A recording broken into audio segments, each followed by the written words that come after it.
ಆಗ ಮಾತ್ರ ಅದು ಬಹುಕಾಲ ಇರ್ತದೆ. ಇಲ್ಲವಾದಲ್ಲಿ ಎಷ್ಟು ಹುಡುಕಿದ್ರೂ ಸಿಗೋದಿಲ್ಲ, ಕೊಂಡುಕೊಳ್ಳಲು ಸಾಧ್ಯವಿಲ್ಲ.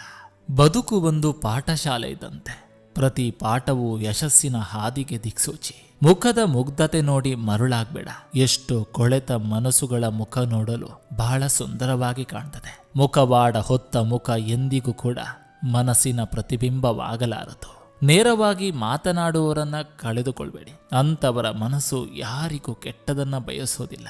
ನಾವು ಯಾರ ಜೀವನದಲ್ಲೂ ಬಿಟ್ಟ ಸ್ಥಳವಾಗಬಾರ್ದು. ಯಾಕಂದ್ರೆ ಸಮಯ ಸಿಕ್ಕಾಗ ಅವರಿಗೆ ಬೇಕಾದ ಪದಗಳಿಂದ ತುಂಬಿ ಬಿಡ್ತಾರೆ. ಮನಸ್ಸಿಗೆ ಆದ ನೋವು ಸೋತಿನೆಂಬ ಹತಾಶೆಯಿಂದಲ್ಲ, ತನ್ನವರಿಗಾಗಿ ತೋರಿದ ಪ್ರೀತಿ ಕಾಳಜಿ ಯಾರಿಗೂ ಅರಿವಾಗದೆ ಹೋಯಿತಲ್ಲ ಎನ್ನುವ ಸಣ್ಣ ನೋವಿನ ವ್ಯಥೆಯಷ್ಟೇ. ಆದರೂ ಯಾರನ್ನು ನಾ ದೂರೇನು, ಸುಧಾರಿಸಿಕೊಳ್ಳಬೇಕಿದೆ ನನ್ನನ್ನೇ ನಾನು. ಮಾತು ಎಲ್ಲರೊಂದಿಗೆ ಮಾತಾಡೋದನ್ನು ಕಲಿಸಿದ್ರೆ, ಮೌನ ನಮ್ಮೊಂದಿಗೆ ನಾವು ಮಾತಾಡೋದನ್ನು